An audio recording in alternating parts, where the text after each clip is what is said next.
جی آج کے ولاگ میں ہم بات کریں گے پاکستان کے جو بھکاری ہے جو بیرون ملک جا کر بھیک مانگ رہے ہوتے ہیں، جن کے خلاف مختلف ممالک میں کارروائیاں کی گئی ہے۔ 2024 سے لے کر اب تک کتنے بھکاری جو ہے وہ مختلف ممالک سے ڈیپورٹ کیے گئے ہیں، ان تمام طرح جو تفصیلات ہے وہ 365 نیوز نے حاصل کر لی ہے۔ پارلیمنٹ ہاؤس یعنی قومی اسمبلی میں وہ تمام تفصیلات جو ہے وہ آج جمع کرا دی گئی ہے، اور ان تفصیلات کے مطابق 2024 سے لے کر اب تک 5402 پاکستانی بھکاریوں کو جو ہے مختلف ممالک سے ملک بدر کیا گیا ہے۔ ان میں کچھ عرب کنٹریز بھی شامل ہے، سعودی عرب سے، عراق سے، ملیشیا سے، متحدہ عرب امارات سے، قطر سے اور عمان سے پاکستانی بھکاریوں کو جو ہے وہ ملک بدر کیا گیا ہے۔ تمام تفصیلات وزارت داخلہ نے آج جمع کرائی ہے قومی اسمبلی سیکریٹریٹ میں۔ بیرونی ملک سے ملک بدر کیے گئے بھکاریوں سے متعلق جو تحریری تفصیلات وزارت داخلہ نے قومی اسمبلی میں جمع کی ہے، ان میں سے 4800 پاکستانی جو ہے وہ 2024 میں ملک بدر کیے گئے ہیں، جبکہ جو بچے بھکاری ہے وہ 2025 میں اب تک جو ہے مختلف ممالک سے ملک بدر کیے گئے ہیں۔ سعودی عرب، چونکہ سعودی عرب کے ساتھ ہمارا برادرانہ تعلق ہے، ایک تو مذہبی جو ہمارا تعلق بھی سعودی عرب کے ساتھ ہے، وہاں پر حرمین شریفین ہے، تو اسی لیے وہاں پر زیادہ پاکستانی جاتے ہیں، اور زیادہ تر ہم دیکھ بھی رہے ہوتے ہیں کہ شکایات بھی مختلف اجلاسوں میں ہم نے دیکھا کہ جو اسمبلی میں ممبران قومی اسمبلی ہے، جو ممبران سینٹ ہے، ان کی طرف سے بھی یہ شکایات جو ہے وہ سامنے آ رہی تھی کہ یہاں سے پاکستانی وہاں جاتے ہیں اور پھر وہاں پر بھیک مانگ رہے ہوتے ہیں۔ تو 4498 پاکستانی جو بھکاری ہے ان کو سعودی عرب سے ملک بدر کیا گیا ہے۔ اس کے علاوہ جو عراق میں ظاہری بات ہے وہاں پر بھی زائرین جاتے ہیں، مختلف مجالس میں ہم دیکھ رہے ہوتے ہیں کہ وہاں پر جاتے ہیں، اور تو عراق سے اب تک 242 جو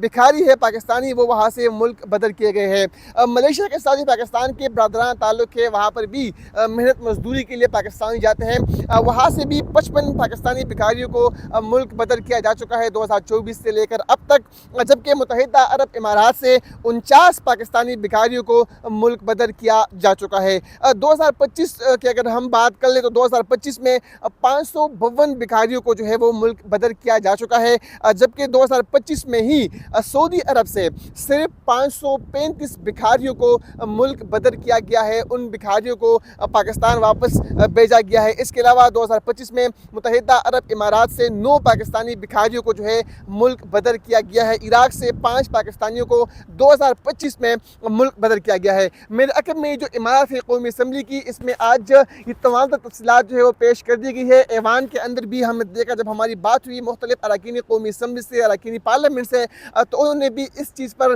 کافی تحفظات کا اظہار کیا کہ پاکستان کا جو تشخص ہے، جو پاکستان کا ایک امیج ہے بیرون دنیا میں، وہ ان بھکاریوں کی وجہ سے بدنام ہوتا ہے، جو یہاں سے مختلف ہیلوں بہانوں سے ویزا اپلائی کر کے مختلف ممالک میں جاتے ہیں، پھر وہاں پر بھیک مانگتے پھرتے ہیں۔ تو اس سے پاکستان کا جو امیج ہے، جو پاکستان کا ایک طرح سے ایک ساکھ ہے، وہ اس کو نقصان پہنچتا ہے، اور اس پر بھی اراکین قومی اسمبلی نے، اراکین سینٹ نے بھی کافی تحفظات کا اظہار کیا۔ انہوں نے کہا کہ اس طرح کے لوگوں کے خلاف سخت سے سخت کارروائی جو ہے وہ عمل میں لانی چاہیے۔ تو یہ کچھ تفصیلات تھی، کچھ تعداد جو ڈیٹا ہمارے پاس ہم نے حاصل کر لیا۔